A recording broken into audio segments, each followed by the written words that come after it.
شب عاشور کہہ رہے ہیں جو جانا چاہتا چلا جائے، عصر عاشور کہہ رہے ہیں نہیں جو آنا چاہتا ہے آ جائے۔ مولا کیا سمجھانا چاہ رہے ہیں؟ کوئی تضاد نہیں ہے، جو جانا چاہتا چلا جائے، جو آنا چاہتا آ جائے، نہیں کوئی تضاد نہیں ہے۔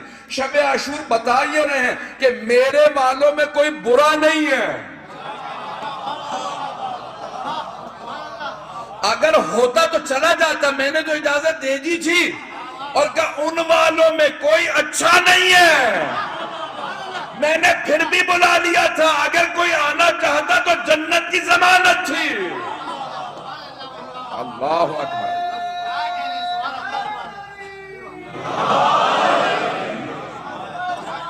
اور فرمائیں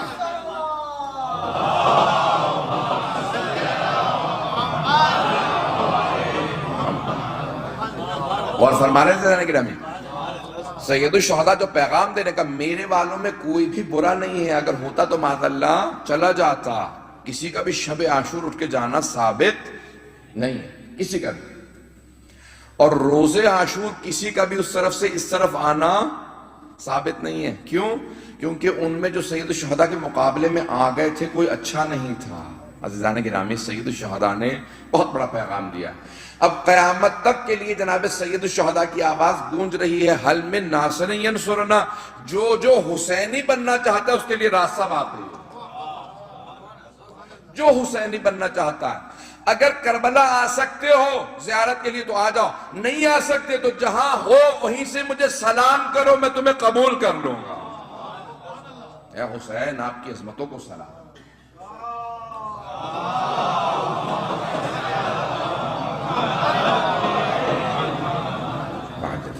اب یہ ہے اتباع، اگر میں سمجھا پایا ہوں کہ وَقَلْبِ لِقَلْبِكُمْ سِلْمٌ وَأَمْرِي لِأَمْرِكُمْ مُتَّبِعْ، انسان تسلیم خم ہو جائے اور اتباع سید الشہداء میں ہر چیز قبول کر لے، مولا جو آپ کہہ دیں گے۔ جب جناب میثم تمار کا واقعہ سب کے ذہنوں میں ہے، مجھے واقعہ پیش نہیں کرنا، صرف ایک جملہ پیش کرنا ہے، مولا کا وقت نہیں ہے۔ جناب عمار کی بہرحال ان کی بھی روز شہادت تھا، اس لیے دو جملے ان کے بھی پیش کروں گا۔ لیکن جناب میثم تمار، جب مولا نے کہا نا کہ میثم حجاج تم سے مطالبہ کرے گا کہ میری شان میں گستاخی کرو، مولا نے بتایا بھی کہ کیا کہے گا۔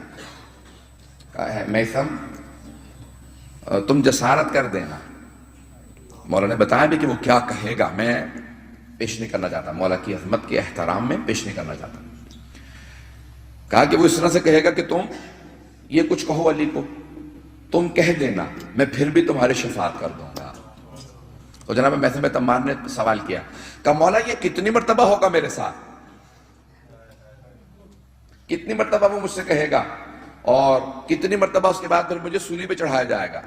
ہاتھوں میں ان کے کیلیں ٹھوک دی گئی تھی نا، اور پاؤں میں، اور باقاعدہ ان کی انگلیاں کاٹی گئی، پھر ان کی زبان کاٹی گئی۔ تو کہا مولا کتنی مرتبہ ہوگا میرے ساتھ؟ کہا میثم ایک مرتبہ۔ کہا مولا اگر 70,000 مرتبہ یہی سب کچھ میرے ساتھ ہو اور لاشے کو آگ لگا کے خاکستر کو اڑا دیا جائے، قبر نصیب نہ ہو، تب بھی آپ کی شان میں کوئی گستاخی نہیں کروں گا،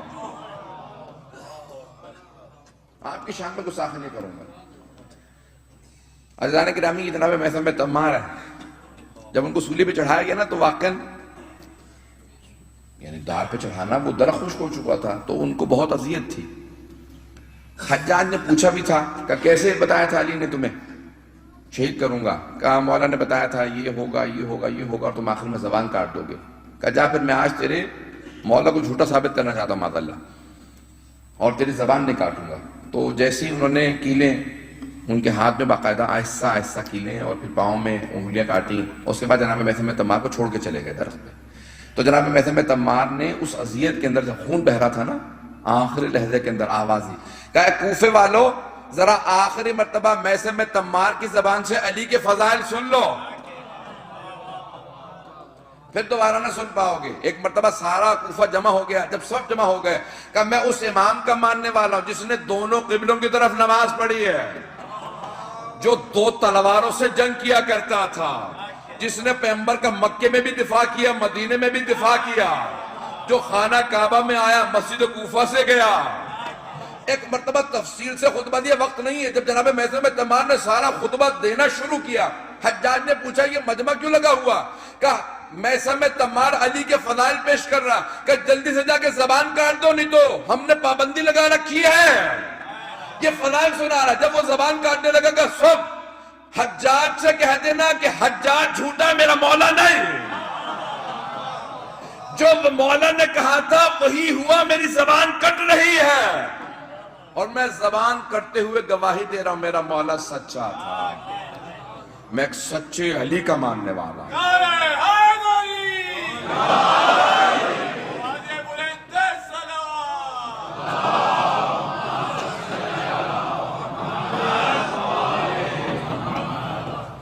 عزیزان گرامی، جب انسان اپنا قلب، اپنے دل کو تسلیم کر دے تو پھر کوئی ذہن میں شبہ نہیں آنا چاہیے، دل میں سوال نہیں آنا چاہیے۔ انسان پھر ہر طرح سے مان لے کہ اب جو مولا کا حکم ہوگا اس کے سامنے میں تسلیم ہوں۔ ایک جملے کو پیش کروں گا، جناب حبیب گزر رہے ہیں جناب زینب کبریٰ کے خیمے کے باہر سے، اور اندر بی بی کی جناب سید الشہداء سے گفتگو ہو رہی ہے اور رو رہے ہیں دونوں، اور جناب زینب ایک جملہ کہتے ہیں کہ بھیا آپ نے اپنے اصحاب کو آزمائش تو کر لیا نا، نانا کو اصحاب چھوڑ کے چلے گئے تھے، بابا کو بھی چھوڑ دیا تھا، بھیا حسن تو بالکل ہی تنہا رہ گئے تھے، آپ نے اصحاب کی آزمائش کر لی۔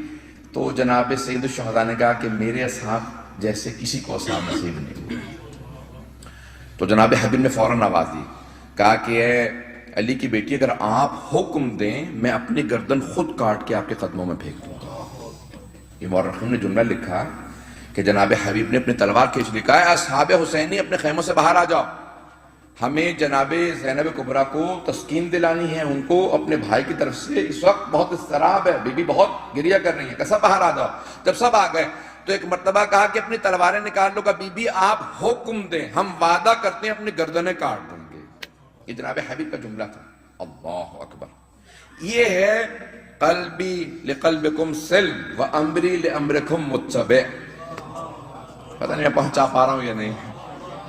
یہ قلبی لقلبکم سلم، میں ہر طرح سے، ہمارا دل تسلیم خم ہے، ہم ہر طرح سے آپ کے حکم کے مطیع و فرما بردار ہیں، متبع ہیں، اتباع کرنے والے ہیں، ہمارے ذہنوں میں کوئی شک و شبہ نہیں ہے۔ عزیزان گرامی، یہ وہ شخصیات ہیں۔ جب جناب عمار بھی جا رہے تھے تو جناب عمار علیہ السلام، یعنی جناب عمار جناب امیر علیہ السلام سے فوراً سوال کر رہے تھے، 90 برس سے زیادہ تھے، کہا کہ عمار رک جائیے، کہا کہ نہیں مولا میں آج جانا چاہتا ہوں۔ جب جناب عمار کو شہید کر دیا گیا نا تو ایک مرتبہ آواز بلند ہوئی، کہا عمار کو ہم لوگوں نے مار دیا، سارے کے سارے شام والوں نے ہتھیار پھینک دیے، کہا ہم جنگ نہیں کرنا چاہتے، کیونکہ پیغمبر اسلام کی متواتر حدیث ہے، یا عمار ستقتلک فئۃ الباغیہ، تجھے باغی، اسلام کا باغی گروہ شہید کرے گا۔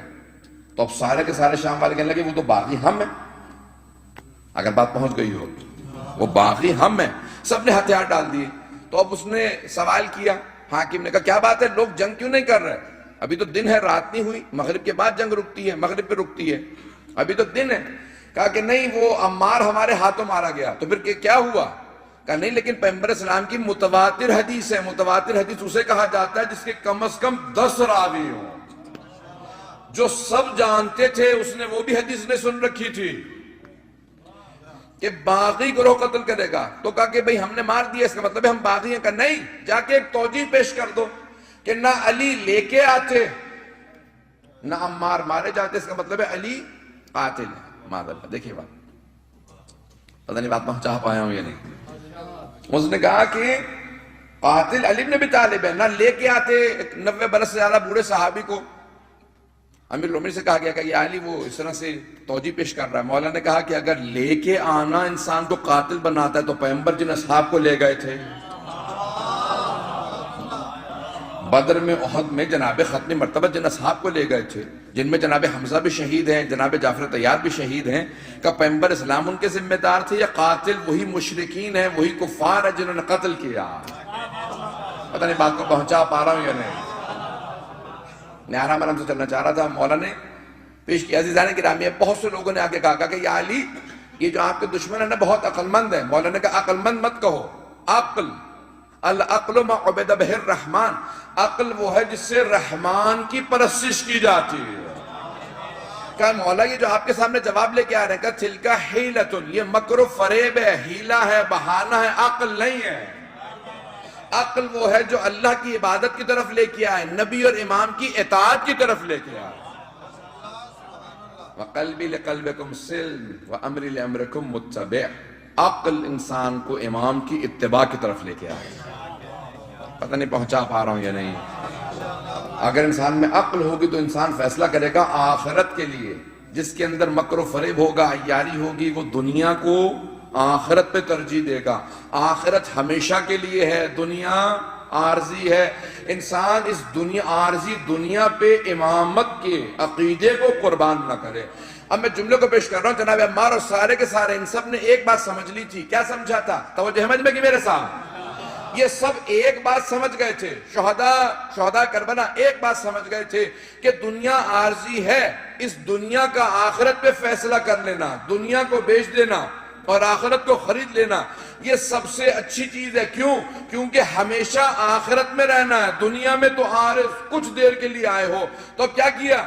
باقی سب کے سب صرف دنیا کو دیکھ رہے تھے، بہت ہی کوتاہ نظر تھے، بہت چھوٹی نظر رکھنے والے تھے، صرف سامنے دیکھتے تھے، آخرت کو نہیں دیکھ رہے تھے۔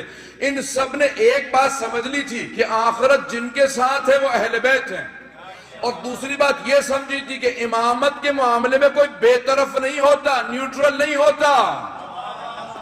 اگر پہنچا پاؤں اس بات کو، امامت کے معاملے میں کوئی نیوٹرل نہیں ہوتا، یا امام کے ساتھ ہو یا نہیں ہو۔ یہ نہیں ہو سکتا کہ نہ میں امام کے ساتھ ہوں نہ دشمن کے ساتھ ہوں۔ امام فرماتے ہیں جو یہ کہتا ہے کہ نہ ان کے ساتھ نہ ان کے ساتھ، وہ ہمارے ساتھ نہیں ہے۔ دشمن کا ہمیں پرواہ نہیں ہے، ہمارے ساتھ نہیں ہے۔ ہمارا ساتھ دو گے تو ہمارے ساتھ ہو، اور اگر ساتھ نہیں دو گے تو ہمیں پرواہ نہیں کس کے ساتھ ہو۔ امامت کے معاملے میں کوئی نیوٹرل نہیں ہوتا، یا امام کے ساتھ ہو یا نہیں ہو۔ اس جملے کو میں اس سے زیادہ سخت اثاث سے نہیں بھیج سکتا۔ عزیزان گرامی، انسان یا امام کے ساتھ ہے یا نہیں ہے، یہ نہیں ہو سکتا کہ انسان کہنے میں تو نیوٹرل ہوں۔ کتنے اسی بات پہ تباہ اور ہلاک ہوئے ہیں کہ جب موسیٰ اشعری نے امیر المومنین سے متعلق فیصلہ کیا اور کہا کہ نہیں ہم دونوں طرف نہیں ہیں، نہ شام والوں کی طرف نہ علی بن ابی طالب کی طرف، مولا نے کہا یہ میرے متعلق فیصلہ کریں گے جن کے اپنے احکام درست نہیں ہیں، جن کے اپنے وضو درست نہیں ہیں۔ اور مولا نے سخت ترین الفاظ میں کہا کہ یہ اس گدھے کی مانند ہے کہ جو جس کی آنکھوں پہ پٹی باندھ کے اس کو چلایا جاتا رہٹ کے گرد، اس اونٹ کے، اس بیل کے، اس گدھے کی مانند ہیں جو چلتے رہتے ہیں، آنکھوں پہ پٹی ہوتی ہے، صبح اٹھتے ہیں تو وہی کھڑے ہوتے ہیں جہاں پہ رات کو باندھے گئے تھے۔ کہ یہ لوگ میرے متعلق فیصلے دے رہے ہیں جن کا اپنا ایمان مسلم نہیں ہے، جنہیں یہی معلوم نہیں کہ بھی مسلمان ہوئے بھی ہیں یا نہیں ہوئے، جن کا ایمان تو کیا اسلام صحیح نہیں ہے، جنہیں یہ معلوم نہیں اسلام لکھا کیسے جاتا، بانی اسلام سے متعلق فیصلے کریں گے۔ بڑے سخت جملے ہیں مولا کے، خطبہ کر دیکھیں مولا کا، جو مولا کے جملے ہیں کہ ان لوگوں سے متعلق، یہ میرے متعلق فیصلے کیا کریں گے، آئندہ سے پروردگار ان سے مشورے لے کے فیصلے کیا کرے گا۔ کتنا المیہ، کتنے مظلوم ہے مولا۔ وَقَلْبِ لِقَلْبِكُمْ سِلْمٌ وَأَمْرِ لِأَمْرِكُمْ مُتَّبِعٌ۔ جب انسان ایک مرتبہ امامت تسلیم کر لے تو پھر سوال نہیں اٹھاتا۔ میں جانتا ہوں جملے میں نے سخت کہے ہیں، لیکن پیش کرنا میں اپنی ذمہ داری سمجھتا ہوں۔ امامت سے متعلق انسان جب ایک مرتبہ تسلیم کر لے پھر کوئی سوال نہیں اٹھا سکتا، کوئی اعتراض نہیں کر سکتا۔ میں صرف نوجوانوں کے لیے اس واقعے کو پیش کر رہا ہوں، اشارہ کر کے آگے بڑھ جاؤں گا کہ جناب امیر علیہ السلام کے پیچھے ایک آدمی نماز پڑھنے آیا، بازار سے اس زمانے میں اس نے کوئی دہی خریدی، دودھ یا دہی، اور اس کو مسجد کے باہر رکھ کے اندر چلا گیا نماز پڑھنے۔ نماز پڑھی مولا کے پیچھے، واپس آیا، اٹھانا چاہتا تھا اس دہی کو تو دیکھا کہ اس کے اوپر ایک نشان بنا ہوا، جیسے کسی نے اس میں سے کچھ کھا لیا، کسی جانور نے منہ ڈالا یا کچھ۔ اس نے فوراً تلاش کرنا شروع کیا مسجد کے باہر، کہیں دیکھوں دور پار، دیکھا تو ایک وہاں سے نجس العین کتا جا رہا تھا اور اس کے منہ پہ ایک سفید نشان تھا۔ اس نے کہا ہو نہ ہو اس کتے نے اس میں منہ ڈال دیا۔ اب وہ دہی پھینکنے لگا، مولا ایک دم سے باہر آئے، کہا کہ سن، دہی کو مت پھینکنا، یہ پاک ہے۔ غور کیجیے گا, سب غور سے سنیں گے, داد میں آخر میں لوں گا جب آپ کو سمجھ میں آ جائے گا. مولا نے کہا کہ اس دہی کو مت پھینکنا, یہ نجس نہیں ہے, پاک ہے. کہا کہ یا علی دہی پہ نشان ہے اور سامنے مجھے ایک نجس العین جانور نظر آ رہا ہے, اس کے بھی منہ پہ نشان ہے, تو میں کیسے آپ کی بات مان لوں؟ مولا نے کہا میرا فیصلہ مان لے. امامت کی بات کو نہ ماننے کے عوارض ہیں, سائیڈ ایفیکٹس ہیں. غلط دوا کھا لو تو ریئیکشن کر جاتی ہے, امام کی بات نہ مانو تو ریئیکشن ہو جائے گا, تیرے ایمان پہ ایسا اثر پڑے گا, زندگی پہ اثرات برے پڑیں گے. میری بات کو مان لے, تو وہ نہیں جانتا جو میں جانتا ہوں. نہیں, اس نے کہا نہیں. اس نے فوراً اٹھا دہی پھینکی اور گھر چلا گیا. کہ میں کیسے مان لوں جب میں خود دیکھ رہا ہوں؟ مولانا نے کہا تو نے دیکھا کب ہے؟ دیکھا کب ہے؟ تو مسجد کے اندر تھا. تو اگر دیوار کے باہر دیکھ سکتا ہوتا تو میں تجھے کہتا ہی نہ. اب چند دنوں بعد وہ ایک بکرے کو ذبح کر رہا تھا, چھری ہاتھ میں تھی, ذبح کر رہا تھا جھاڑیوں کے نیچے, اور اچانک آواز ہے قتل ہو گیا, قتل ہو گیا. دوڑتا ہوا اٹھا, کہا کیا ہوا؟ انہوں نے کہا قاتل تو تم ہو, ہاتھ میں چھری ہے, کپڑوں پہ خون لگا ہوا ہے. پتہ نہیں بات ہے, پتہ نہیں پہنچے ہیں یا نہیں پہنچے ہیں. ہاتھوں پہ خون تھا, ہاتھ میں چھری تھی, خون بہ رہا تھا, چھری سے بھی ہاتھوں پہ خون لگا ہوا تھا. اس نے کہا قاتل؟ کہا تم قاتل ہو, قتل ہو چکا ہے, ہم نے دیکھا ایک چھت کے اوپر بالا خانے پہ قتل ہو گیا, اور تم قاتل ہو, ہاتھ میں چھری ہے. اب وہ پریشان ہوا, کہاں ٹھیک ہے میں قاتل ہوں. اگر کہتا قاتل نہیں ہوں تو لوگ مار مار کے جان سے مار دیتے. لوگوں نے پکڑا, کہا کہ بھئی قاتل بھی موجود ہے, مقتول کا لاشا بھی ہے. پکڑ کے لے گئے جناب امیر علیہ السلام کی بارگاہ میں. مولا نے فوراً مسکرا کے دیکھا, کہا میں نے کہا تھا نا. کہا اس دن میں نے کہا تھا نا, بات مان لے. اس دن نہ ماننے کا یہ آج نتیجہ. اب سبق مل گیا کہ مولا مجھے معاف کر دے, اس دن آپ پہ شک کیا تھا, آج قتل کے اس کیس کے اندر پھنس گیا. مولا نے کہا ابھی رک جا, فیصلہ ہو جائے گا. جیسے آپ خاموش بیٹھے نا, بہت سے بہت پریشان, بالکل سکتے میں کھڑا تھا. اتنے میں جناب امام حسن مجتبیٰ آئے. مولا نے آتے ہوئے دیکھا, کہا کہ میرا بیٹا اس کا فیصلہ کرے گا. فیصلہ میں نہیں کروں گا, میرا بیٹا کرے گا. امام حسن مجتبیٰ سے کہا کہ سب کو پیش کیا جائے. کہا بھئی اپنی بات کو پیش کر. قاتل کو لے کے آئے, کہا بھئی یہ قاتل ہے. مولا نے کہا کہ کیا بات؟ کہا کہ میں ایک جانور کو ذبح کر رہا تھا, اچانک آواز سنی, میں باہر آیا تو انہوں نے مجھے پکڑ لیا. کہا تو نے کیوں کہا کہ تو قاتل ہے؟ کہا ایک مرتبہ کہا اس پریشانی میں کہیں مجھے قتل نہ کر دیں, مار مار کے جان سے نہ مار دیں. نہیں مانوں گا تو ماریں گے. میں نے سیدھے گھبراہٹ میں کہہ دیا. اتنے میں ایک اور آدمی آیا, اس نے کہا کہ نہیں قاتل میں ہوں, وہ میرا آقا تھا, ظلم کر رہا تھا, میں نے اسے مارا, وہ مر گیا, میں فرار کر گیا تھا. ابھی سننے میں آیا کہ کوئی بے گناہ پکڑا گیا ہے, اس لیے جان بچانے آیا ہوں. مولا نے کہا میں نے دونوں کو بری کر دیا, یہ دونوں جا سکتے ہیں. امام حسن مجتبیٰ نے فیصلہ کیا کہ دونوں جا سکتے ہیں. اب سب پریشان ہو گئے کہ جب ایک قتل ہوا, دو قاتل ہیں, دونوں جا کیسے سکتے ہیں؟ سارا مجمع پریشان. مولا نے امام امیر المومنین نے کہا کہ میرے بیٹے نے فیصلہ صحیح دیا, پوچھو تفصیل کیا ہے. فیصلہ بالکل صحیح ہے کہ تفصیل پوچھو. یہ ہے قلبی لقلبکم سلم, کہ فیصلہ بالکل صحیح ہے کہ پہلے والے نے قتل کیا تھا, وہ واجب القتل تھا قتل کے بدلے میں, لیکن پھر اس نے ایک اور کو قتل ہونے سے بچایا. من قتل نفسا بغیر نفس و فساد فی الارض فکأنما قتل الناس جميعا. جس نے ایک آدمی کو قتل کیا اس نے پوری انسانیت کا قتل کر دیا, اور جس نے ایک آدمی کو بچایا اس نے پوری انسانیت کا بچایا. چلے آؤ اے ابن مشکل کشا.